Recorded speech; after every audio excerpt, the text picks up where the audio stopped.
함께 15장 찬송을 부르겠습니다.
함께 참회의 기도를 드립니다.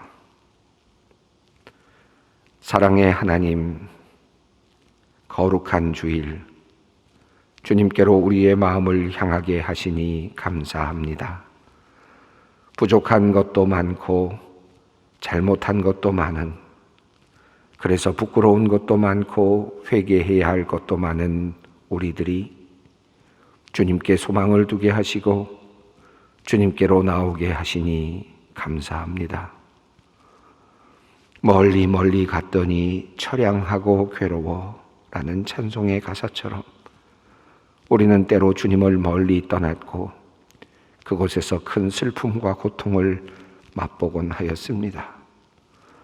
돌아오고 싶으나 부끄러워서, 용서받고 싶으나 용기가 나지 않아서 그저 멀리서 십자가만 바라보곤 하였습니다. 하나님, 이 시간 우리가 주님께로 더 가까이 나아가길 원합니다. 주님과 나의 거리를 조금 더 줄이고 싶습니다. 한 걸음씩 나아갈 때 탕자를 맞으러 달려나오시는 아버지처럼 주님께서 우리를 맞아 주실 것을 믿습니다. 주님, 우리의 죄악들, 우리의 허물들, 우리의 실수와 잘못들을 용서하여 주시옵소서. 하나님과 가까이 있다는 착각과 하나님이 오직 나의 편이라는 착시로 혹시나 우리가 하나님을 찾지도 않으며 멀리 있었던 것은 아니었는지 돌아보며 우리를 회개합니다. 주님, 우리를 불쌍히 여겨주시고 우리를 용서하여 주시옵소서. 주님의 뜻을 알면서도 행하지 않은 죄를 회개합니다. 주님의 말씀을 읽고 묵상하면서도 그 말씀 따라 살지 못한 죄를 또한 회개합니다. 우리의 허물과 모든 죄를 용서하여 주시옵소서. 지금은 하나님과 나만이 아는 죄를 생각하며 묵묵히 참회의 기도를 드립니다.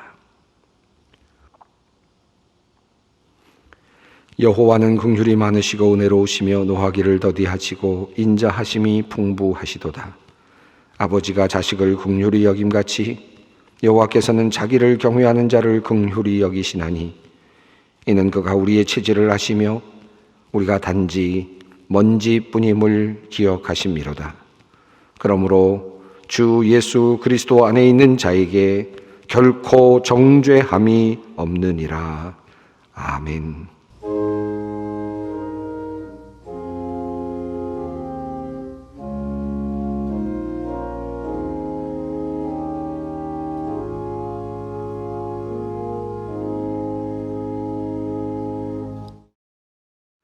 오늘 우리에게 주시는 하나님의 말씀은 신약 성경 마가복음 12장 28절로 34절 말씀입니다. 마가복음 12장 28절로 34절 말씀입니다. 하나님의 말씀을 봉독합니다. 서기관 중 한 사람이 그들이 변론하는 것을 듣고 예수께서 잘 대답하신 줄 알고 나와 묻되 모든 계명 중에 첫째가 무엇이니까? 예수께서 대답하시되 첫째는 이것이니 이스라엘아 들으라. 주 곧 우리 하나님은 유일한 주시라. 내 마음을 다하고 목숨을 다하고 뜻을 다하고 힘을 다하여 주 너의 하나님을 사랑하라 하신 것이요. 둘째는 이것이니 내 이웃을 내 자신과 같이 사랑하라 하신 것이라. 이보다 더 큰 계명이 없느니라. 서기관이 이르되 선생님이 옳소이다. 하나님은 한 분이시요 그 외에 다른 이가 없다 하신 말씀이 참이니이다. 또 마음을 다하고 지혜를 다하고 힘을 다하여 하나님을 사랑하는 것과 또 이웃을 자기 자신과 같이 사랑하는 것이 전체로 드리는 모든 번제물과 기타 제물보다 나으니이다. 예수께서 그가 지혜 있게 대답함을 보시고 이르시되 내가 하나님의 나라에서 멀지 않도다 하시니 그 후에 감히 묻는 자가 없더라. 아멘. 제가 미국에서 목회할 때에 보스턴 지역에서 목회할 때에 제가 목회하던 지역이 상당히 넓었습니다. 남쪽으로는 케이프카드라고 하는 지역까지 펼쳐져 있었는데요. 이 케이프카드라고 하는 곳에 구역이 또 하나 있었고 저는 그 케이프카드로 매주일 거의 한 번씩 가서 그곳에서 구역 예배를 인도하고 돌아오곤 했습니다. 1시간 이상 걸리는 거리였기 때문에 오고 가는 길이 상당히 피곤했습니다. 때로는 그쪽 구역원들이 저희 집 아내와 또 가족들을 함께 초청해서 식사를 하도록 하는 일도 있었기 때문에 종종 저는 저의 가족들과 함께 케이프카드를 방문할 때도 있었습니다. 저녁 때까지 이야기도 나누고 식사도 하고 그리고 이제 집으로 올라가다 보면 상당히 늦은 시간에 집에 도착할 수 있었습니다. 저희 아이가 굉장히 어렸을 때 일인데 아이가 올라가다 보면 많이 지쳐 있었기 때문에 집에 언제 도착하는지 항상 묻곤 했습니다. 아빠 아직 멀었어? 라고 물을 때가 상당히 많았습니다. 너무 어린 아이였기 때문에 그때마다 이 아이가 좀 영어도 익숙하게 할 겸해서 영어를 써서 We are almost there 라는 말을 종종 제가 쓰곤 했습니다. 거의 다 왔다 라는 그런 뜻이죠. We are almost there 라는 말을 쓰면 때로는 아이가 그냥 듣고 또 지나가기도 하고 했는데 어느 날 이 아이가 좀 더 많이 힘들었는지 조금 더 이렇게 좀 더 심하게 이야기를 했습니다. 아빠 아직 멀었어 라고 그렇게 이야기를 했습니다. 저는 또 여전히 We are almost there 라고 하는 말로 그렇게 이야기를 했죠.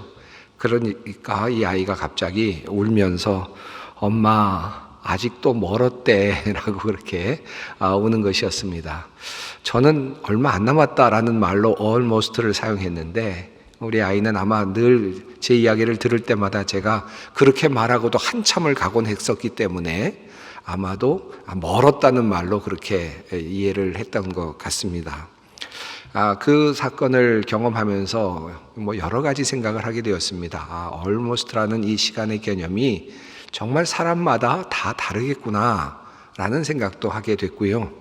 또 하나님의 그 almost가 우리 인간들에게는 어떻게 느껴지고 있을까 라는 생각도 하게 됐고, 또 인간의 입장에서 인간의 almost가 하나님의 관점에서는 어떻게 보여질까 하는 생각을 하면서 이런저런 생각을 할 수 있었습니다.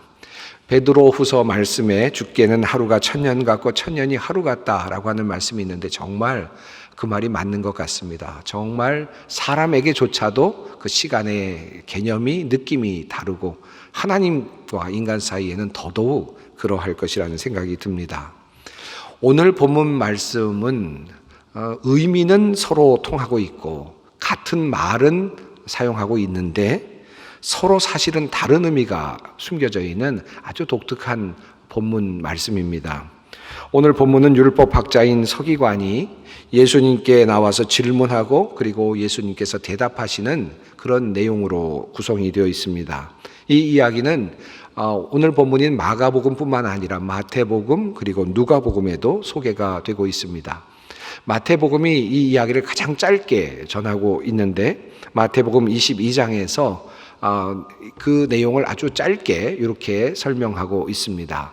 한 율법사가 예수를 시험하여 묻되 선생님 율법 중에서 어느 계명이 크니까? 예수께서 이르시되 내 마음을 다하고 목숨을 다하고 뜻을 다하여 주 너의 하나님을 사랑하라 하셨으니 이것이 크고 첫째 되는 계명이요 둘째도 그와 같으니 내 이웃을 내 자신같이 사랑하라 하셨으니 이 두 계명이 온 율법과 선지자의 강령이니라. 예수님께서 이 서기관이 물으시자 예수님께서 대답을 하셨습니다. 그리고는 이야기가 끝납니다. 마태복음은 아주 단순하게 그 이야기의 흐름만을 묘사하고 있습니다. 반면에 마가복음과 누가복음은 그 이야기를 조금 더 전개시키면서 우리들에게 그 사실을 알려주고 있습니다. 다른 내용들이 추가되어 있는데요. 특별히 오늘 본문인 마가복음에는 조금 이해할 수 없는 특별한 표현들이 있어서 우리를 조금 혼란스럽게 하고 있습니다. 마가복음에는 예수님께 찾아온 그 율법사에게 이 서기관에게 예수님께서 칭찬을 하시는 것 아닌가 하는 느낌이 드는 그런 말씀을 하고 계시기 때문입니다. 34절을 보면 지혜 있게 대답함을 보시고 라는 예수님의 어떤 보시는 관점이 있고 그리고 나서 예수님께서 하시는 말씀이 있습니다. 내가 하나님의 나라에서 멀지 않도다. 이 말씀을 읽어가다 보면 혹시 예수님께서 이 서기관을 칭찬하시는 것이 아닌가라는 생각이 들죠. 그런 관점에서 오늘 마가복음은 해석하기가 쉽지 않습니다. 일반적으로 예수님께서는 서기관에게 단호한 입장을 보이셨기 때문입니다. 늘 예수님께서는 서기관들을 만나시면 율법학자들을 만나시면 책망을 하셨기 때문입니다. 그런데 이곳에서는 예수님께서 지금 칭찬을 하시는가 하는 그런 의문이 듭니다. 그렇다고 그 뒤에 있는 내용도 별로 없기 때문에 정말 칭찬인지 아닌지 조금은 혼란스러울 수밖에 없습니다. 과연 이 오늘 본문 속에 나오는 서기관은 예수님으로부터 칭찬을 받은 것일까요? 지금 율법학자가 예수님께 나와서 질문하는 장면을 조금 더 정확하게 이해할 필요가 있습니다. 그러려면 전후 사정을 조금 더 살펴볼 필요가 있습니다.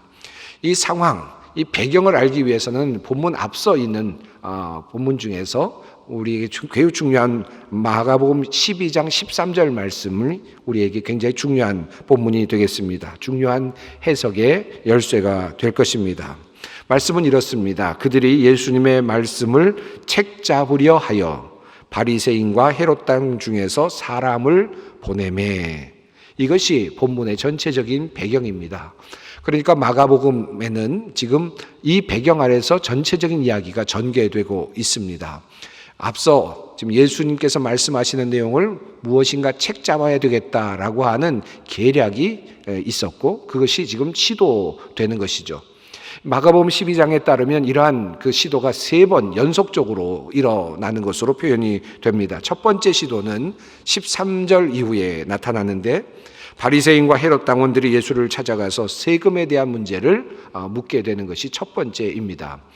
마가복음 12장 14절은 이렇게 증언합니다. 선생님이여 우리가 아노니 당신은 참되시고 아무도 꺼리는 일이 없으시니 이는 사람을 외모로 보지 않고 오직 진리로서 하나님의 도를 가르치심이니이다. 가이사에게 세금을 바치는 것이 옳으니까 옳지 아니하니까. 질문만으로 보면 상당히 정중한 질문처럼 보이고 아주 그럴듯하고 예의를 갖추고 있는 것 같고 예수님을 존경하고 있는 듯 보이는데 사실은 그들의 의도는 다른 데 있었습니다. 이 질문 뒤에 나오는 예수님의 반응은 15절 이후에 이렇게 되어 있습니다. 예수께서 그들의 속임수를 아시고 그들에게 말씀하셨다. 가이사의 것은 가이사에게, 하나님의 것은 하나님께 바치라. 자, 그러자 그들은 모두 경탄을 했습니다. 결국 예수님의 말씀을 통해서 말꼬리를 잡지 못했습니다. 책망받을 만한 일을 찾지 못한 것입니다. 자, 이렇게 해서 첫 번째 그들의 시도가 실패를 합니다. 두 번째 시도가 있습니다. 사두개인들이 찾아오죠. 예수님께 나와서 물었습니다. 율법에 형이 자식이 없이 아내만 남겨두고 죽게 되면 그 동생이 형수를 맞아들여서 자식을 낳도록 해줘야 한다라고 하는 그 말씀이 있는데 그 말씀을 가지고 긴 이야기를 합니다. 그리고 나서 그럴 경우에 이 여자는 누구의 아내가 되겠습니까? 라고 그렇게 질문을 던졌습니다. 이것에 대하여 우리 주님께서는 너희가 성경도 모르고 하나님의 능력도 모르기 때문에 잘못 알고 있다라고 그렇게 말씀을 하시죠. 그리고 이어서 이렇게 말씀하셨습니다. 하나님은 죽은 자의 하나님이 아니요 산 자의 하나님이시라. 너희가 크게 오해하였도다.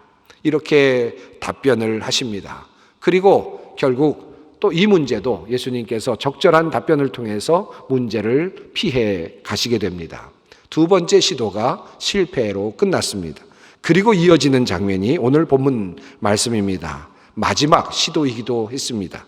율법학자가 이러한 변론의 과정을 듣다가 예수님께 끼어드는 장면이 오늘 말씀 본문 28절에 나타납니다. 서기관 중 한 사람이 그들이 변론하는 것을 듣고 예수께서 잘 대답하신 줄 알고 나와 묻되. 다시 말하면 이 이야기는 지금 앞서 있는 두 이야기와 연결선상에 있습니다. 세 번 다 사실은 지금 예수님의 말씀을 통해서 무엇인가 문제거리를 찾으려고 하는 그런 시도였습니다. 이러한 정황을 마태복음은 조금 더 정확하게 짚어주고 있습니다. 마태복음 22장 34절로 35절 말씀입니다. 바리새파 사람들이 예수가 사두개파 사람들의 말문을 막아버리셨다는 소문을 듣고 한자리에 모였다. 그리고 그들 가운데 율법교사 하나가 예수를 시험하여 물었다. 다시 말하면 서기관이 예수님께 나와 묻는 이 질문의 그 실제적인 상황을 마태복음은 조금 더 분명하게 우리에게 알려주고 있습니다. 마가복음에는 지나가던 서기관이 우연히 예수님이 하시는 말씀을 듣고 끼어든 것처럼 보이지만 실제로 마태복음에 나와 있듯이 바리새인들이 작전을 짜고 서기관 즉 율법학자를 지금 보내고 있습니다. 이것이 바로 오늘의 본문의 전체적인 흐름이라 할 수 있겠습니다. 그리고 나서 예수님께서 이 율법학자인 서기관과의 긴 대화가 끝났을 때 12장 34절에 이런 설명이 나옵니다. 그 후에 감히 묻는 자가 없더라. 그러니까 오늘 본문의 상황은 예수님을 공격하는 바리새인과 사두개인 그리고 서기관들의 도전을 예수님께서 적절한 말씀으로 방어하시는 그런 구술 시험과도 같은 그런 것이었다고 생각해도 좋을 것입니다. 자, 이것이 오늘 본문이 있는 자리, 바로 그 배경입니다. 상황은 이 정도로 설명을 드리고 그러면 서기관의 질문을 보다 좀 더 구체적으로 살펴보겠습니다. 서기관은 율법학자이기 때문에 자신의 전공인 율법을 들고 나왔습니다. 그리고 이렇게 질문을 던집니다. 모든 계명 중에 첫째가 무엇이니까? 당시 유대인들은 613개의 율법 조항을 지키고 있었다고 하지요. 그 중에 하지 말라는 것이 365개, 그리고 하라는 것이 248개였다고 합니다. 자, 그런데 이 많은 율법 중에서 이제 예수님에게 묻습니다. 가장 최고의 율법은 무엇인가? 가장 최고는 어떤 것인가? 하나로 요약한다면 어떻게 요약할 수 있을 것인가? 라는 질문을 던졌습니다. 특유의 자기 전공 영역을 가지고 지금 도전을 한 것입니다. 당시의 율법학자들은 많은 율법을 한마디로 요약하는 것에 대해서 매우 큰 관심을 가지고 있었다고 합니다. 그래서 다양한 요약들이 있었다고 하죠. 예를 들어서 랍비 전통의 힐렐 학파는 율법을 요약하면서 이렇게 요약을 했다고 합니다. 너에게 싫은 것은 남에게 하지 말라. 이렇게 율법을 요약했다고 바빌로니안 탈무드는 우리에게 전해주고 있습니다. 그러니까 지금 이 율법학자는 이러한 요약을 예수님께 요청을 하고 있는 것입니다. 그러자 예수님께서는 신명기 6장 쉐마의 말씀을 인용하시면서 율법을 이렇게 요약하십니다. 첫째는 이것이니 이스라엘아 들으라. 주 곧 우리 하나님은 유일한 주시라. 내 마음을 다하고 목숨을 다하고 뜻을 다하고 힘을 다하여 주 너의 하나님을 사랑하라 하신 것이요. 둘째는 이것이니 내 이웃을 내 자신과 같이 사랑하라 하신 것이라. 이보다 더 큰 계명이 없느니라. 물론 신명기 말씀 속에는 하나님을 사랑하라라는 말씀만 나오죠. 그러나 예수님께서는 이 하나님을 사랑하라는 말씀에 덧붙여서 이웃사랑에 대한 말씀을 말씀하십니다. 이 두 가지를 연결시키셨습니다. 하나님에 대한 사랑이 이웃사랑의 모습으로 표현되어야 함을 강조하시면서 그렇게 율법을 요약하신 것입니다. 그러자 이 율법학자는 말꼬리를 묻니다. 32절 말씀입니다. 선생님이여 옳소이다. 하나님은 한 분이시요 그 외에 다른 이가 없다 하신 말씀이 참이니이다. 율법학자는 이 서기관은 왜 이런 말씀을 하면서 이 한 분밖에 없다라는 말씀을 힘주어 말하고 있을까요? 지금 율법학자는 하나님은 한 분입니다라는 예수님의 그 말을 붙잡으면서 그러니 예수님 당신은 하나님이 될 수 없습니다. 하나님이 아닙니다. 라고 하는 이야기를 지금 하고자 했던 것입니다. 이러한 그 서기관의 의도를 간파하신 예수님께서는 35절 이후에서 그 사람들이 하는 이야기를 인용하시면서 이렇게 말씀을 하시죠. 서기관들은 그리스도가 다윗의 자손이다 라고 이야기하면서 결국은 그러니까 사람의 아들이다, 사람이다, 예언자이지 하나님은 아니고 그러므로 하나님의 아들이 될 수 없다라고 말을 한다는 것입니다. 그것에 대하여 예수님께서는 육적으로는 다윗의 자손이지만 그리스도가 다윗의 자손이지만 본질적으로 예수님은 다윗의 주가 되신다라는 사실을 힘주어 말씀하십니다. 그렇게 하심으로 서기관들의 주장을 반박하십니다.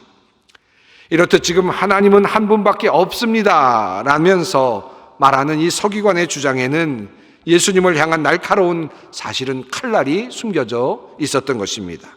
자, 그리고 나서 서기관은 예수님의 율법을 요약하면서 이렇게 평가를 했습니다.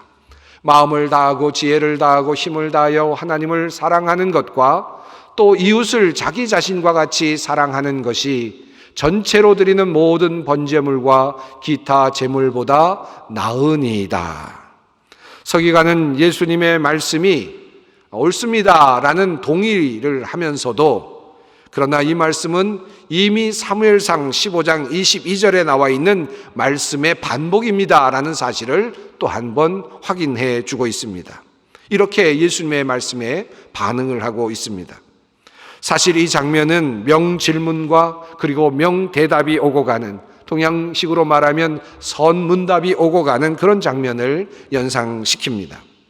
이렇게 날카로운 질문이 오고 가는 중에 예수님께서 그렇게 말하는 서기관을 보시면서 성경은 예수님께서 그가 지혜 있게 대답함을 보시고 라는 말씀을 사용합니다. 그리고 그 주님께서 그에게 내가 하나님의 나라에 멀지 않도다 라고 그렇게 말씀을 하십니다. 그러니까 아주 팽팽한 긴장감 속에서 지금 대화가 이루어지고 있고, 그런 상황 속에서 지금 율법사가 예수님의 말씀에 꼬리를 물면서 지금 평가를 내리고 있는 그런 상황입니다. 나 잘났습니다 라는 말씀을 하는 듯 보이고, 예수님의 말씀을 평가하고 있는 듯 보입니다. 더 나아가서 예수님의 말씀에 있는 문제점들을 지금 헤집고 있는 듯 보이기도 합니다. 그런데 예수님께서는 그가 지혜 있게 말함을 대답함을 보시고 내가 하나님의 나라에서 멀지 않도다 라고 말씀을 하십니다. 여러분, 이 말씀이 칭찬이겠습니까? 이 말씀이 격려의 말씀이겠습니까? 아니면 또 다른 의미가 있겠습니까? 그 이후에 아무도 예수님께 감히 묻는 사람이 없었다라고 성경은 전합니다. 이 말씀의 의미가 뭘까요? 무엇인가 이 한마디 말씀으로 모든 것을 끝내시는 그런 말씀이라고 생각이 됩니다. 저는 설교를 준비하면서 이 말씀을 들고 이 본문을 두고 고민하며 기도했습니다. 왜냐하면 이 말씀이 무엇인가 왠지 미완성인 것 같다라는 생각이 들기 때문이었습니다. 여러분, 한번 생각해 보십시오. 너는 하나님의 나라에서 멀지 않다라는 말이 칭찬일까요? 이러한 구조 속에서 그 서기관이 정말 구원을 얻었다라는 말씀일까요? 이후에 서기관이 예수님을 따랐다는 말씀도 없고 또 특별한 어떤 서기관의 행동도 나타나지 않습니다. 이 말씀으로 그저 모든 만남이 끝났습니다. 결렬되었습니다. 자, 그렇다면 오늘의 본문을 통하여 하나님께서 우리에게 건네시는 그 하나님의 말씀, 하나님의 뜻은 무엇이겠습니까? 저는 오늘 본문이 우리에게 던져주는 묘미는 무언가 끝난 것 같지 않은, 칭찬은 들었지만 칭찬을 들은 것 같지 않은 찜찜함을 경험하는 데 있다고 생각합니다. 우리가 흔히 우리들의 삶 속에서 경험할 수 있는 일입니다. 아마 수험생과 함께 했던 가족들은 아마 이 말씀을 조금 더 쉽게 이해하실 수 있을지도 모르겠습니다. 이제 얼마 후에 시험을 보아야 하는 아이들이 열심히 공부해야 할 것 같은데 왠지 모르게 빈둥빈둥거리고 공부도 하지 않고 이렇게 저렇게 그저 쉬는 것 같은 그런 아이를 보면서 부모님들의 마음은 굉장히 타죠. 말을 하고 싶지만 참고 참습니다. 그러다가 결국은 말을 하게 되죠. 너 오늘 공부할 거 다 했니? 라고 이제 묻습니다. 그 말 속에는 하지 않았다는 말이 사실은 속에 숨겨져 있겠죠. 그런데 아이는 대답을 합니다. 쉽게 대답할수록 그 아이는 훨씬 더 공부를 더 안 하고 있을지도 모르겠습니다. 다 했어요 라고 그렇게 이야기를 하죠. 그러면 어머니 입장에서, 부모님 입장에서 뭐라고 말하겠습니까? 내가 보니까 안 했다라고 말하기보다는 할 수도 없을 것이고, 그렇게 말씀하시는 분이 있을지 모르겠지만 그래 라고 말하고 그 다음에는 그럼 됐네, 수고했다, 쉬어라 라고 그렇게 이야기를 할 수밖에 없겠죠. 수고했다, 잘했다, 쉬어라 라고 말을 하는데 왠지 찜찜하지 않습니까? 부모의 마음도 찜찜하고 그 말을 듣고 있는 아이들의 마음도 아마 비슷할 것입니다. 마치 오늘 본문이 그와 같은 분위기가 아닐까 생각이 듭니다. 너 괜찮다, 너 하나님 나라에 가까이 있다 라고 말씀을 했고 말씀을 들었는데 왠지 찜찜한, 칭찬 같지 않은, 이게 무슨 말씀일까 느껴지는 그런 본문이죠. 우리 주님은 그렇게 율법을 잘 알고 있고 잘 요약하는 그 서기관에게 내가 하나님의 나라에서 멀지 않도다 말씀하십니다. 하지만 그렇게 말씀하셨지만 오늘 너에게 구원이 임하였다라는 말씀은 하지 않으셨습니다. 내가 하나님의 나라에 가까이 있다, 멀지 않다라는 말씀은 내가 하나님의 나라와 지금 어떤 거리를 두고 있다라는 말씀이죠. 너는 아직 하나님의 나라에 들어가지 못한 상태이다라는 말씀의 또 다른 표현입니다. 너는 알고는 있지만 그러나 여전히 부족함이 있다라는 예수 그리스도의 지적이기도 합니다. 예수님께서 율법학자의 부족함을 말씀하셨다는 것은 본문 이후에 나오는 38절 이후의 말씀에서 보다 더 분명해집니다. 이 서기관과의 대화가 끝난 다음에 예수님께서는 사람들에게 이렇게 말씀하십니다. 긴 옷을 입고 다니는 것과 시장에서 문안을 받는 것과 회당의 높은 자리와 잔치의 윗자리를 원하는 서기관들을 삼가라. 그들은 과부의 가산을 삼키며 외식으로 길게 기도하는 자니 그 받는 판결이 더욱 중하리라.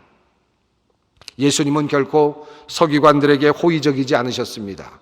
조금 전에 서기관을 만나셨고 서기관에게 내가 하나님의 나라와 멀지 않다라고 말씀하셨습니다마는 서기관이 떠난 후에 예수님께서는 서기관들을 삼가라라고 말씀하시면서 서기관에 대한 문제점을 지적하고 계십니다. 그들은 율법은 말하지만 하나님을 얻지 못한 사람들이었습니다. 율법은 요약할 수 있었지만 진정한 하나님의 사랑, 하나님을 향한 사랑, 이웃을 향한 사랑은 실천하지 못하는 그런 사람들이었습니다. 종종 만나는 사람들 중에 흔히 옛날에는 교회를 잘 다녔는데 자기 자신은 이제 교회를 다니지 않는다고 말하면서 교회가 이래야 되지 않느냐, 교인은 이렇게 살아야 되지 않느냐라고 그렇게 훈수를 두는 분들을 종종 만나게 됩니다. 교회가 어떠해야 되는지 너무나도 잘 알고 있는 사람, 교인이 어떻게 살아야 되는지도 정말 잘 알고 있는 사람, 그러나 자기 자신은 교인이 아닙니다. 이미 교회를 떠났습니다. 비판은 좋습니다.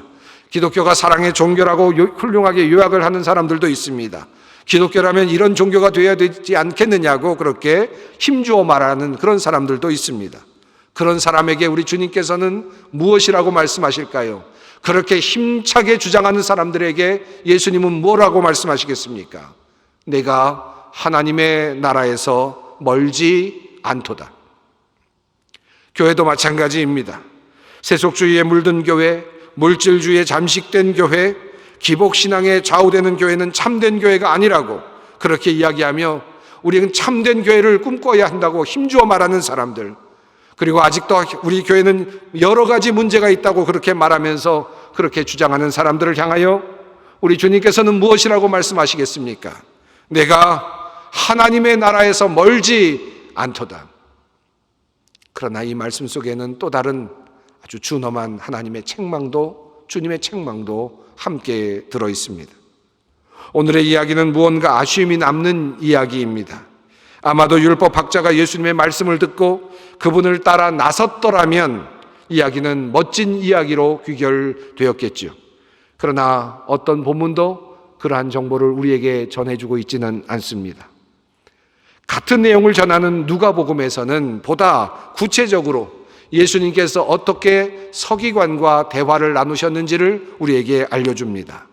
예수님께서 그렇게 첫째 되는 계명이 무엇이냐고 묻는 이 서기관을, 율법학자를 향하여서 하나님을 사랑하고 이웃을 사랑하는 것이다 라고 요약하신 후에 그 누가복음에서는 한 가지 비유를 덧붙여 설명해 주셨습니다. 서기관을 향한, 율법사를 향한 예수님의 친절한 비유였습니다. 그 비유가 무엇인지 아십니까? 그 비유는 여러분이 너무나도 잘 알고 계시는 강도 만난 사람을 도운 사마리아인의 비유입니다.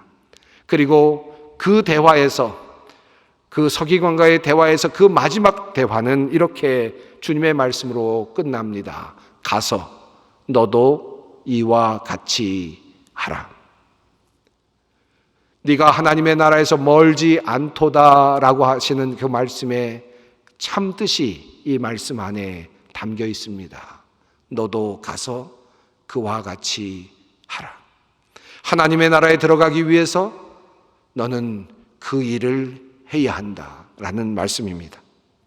멀리 있지 않다, 조금은 알아가는 듯하다, 될 듯하다, 이런 말에, 이런 생각에 속지 마십시다. 특별히 우리들의 신앙에 이와 같은 말로 우리를 속이지 마십시다. 조금이라도 아는 것이 있다면 나의 삶의 현장으로 가져와 끌어들여 와야 합니다. 조금이라도 깨달음이 있다면 그것을 나에게 적용하여 생명의 불꽃으로 태울 수 있어야 하겠습니다. 그런 의미에서 예수님께서는 바리새인들과 율법학자들을 심히도 나무라셨습니다. 아는 것은 많은데 살지 않았기 때문입니다. Almost 가까이 있는 듯 했지만 거리가 너무 멀었습니다. 사랑하는 성도 여러분, 하나님의 나라가 멀리 있지 않다라는 이 위로의 말씀에 안심하거나 안주하지 맙시다. 도리어 우리의 인생길에서 하나님을 확실히 만나고 구원을 얻는, 정말로 하나님을 사랑하고 이웃을 사랑하는 삶의 길로 나서는 그런 우리가 되십시다. 내가 하나님의 나라에서 멀지 않다는 이 말씀에 머물지 말고 결국 주님의 말씀, 그 마지막 말씀, 그 말씀에 우리의 모든 관심을 집중하십시다. 주님은 마지막 말씀으로 이렇게 하십니다. 가서 너도 이와 같이 하라. 기도하겠습니다. 사랑의 하나님, 오늘도 주님의 말씀으로 우리의 영혼을 채우시니 감사합니다. 말씀을 아는 데 머물지 않게 하시고 말씀으로 다른 일을 정죄하는 사람이 되지 않게 하시고 말씀을 살아내는, 말씀이 내 안에 머물고 나의 삶을 바꾸는 그런 은혜를 우리에게 내려 주시옵소서. 진정 하나님의 나라에 들어가는 우리 모두가 되게 하여 주시옵소서. 예수님의 이름으로 기도드립니다. 아멘. 영원한 언약의 피를 흘려서 양들의 위대한 목자가 되신 우리 주 예수를 죽은 사람들 가운데서 이끌어내신 평화의 하나님이 여러분을 온갖 좋은 일에 어울리게 다듬질해 주셔서 주님의 뜻을 행하게 해 주시기를 빕니다. 또 하나님께서 예수 그리스도로 말미암아 우리 가운데 주께서 기뻐하시는 바를 이루시기를 빕니다. 우리 주 예수 그리스도의 은혜와 하나님의 사랑하심과 성령님의 교통하심이 하나님의 나라에 멀지 않다는 것에서 위안을 받지 않고 오직 하나님의 나라에 들어가기를 힘쓰는 하나님의 모든 백성들 위해, 소망의 성도들 위해, 이 나라와 민족과 역사 위에 항상 함께 하시기를 축원하옵나이다. 아멘.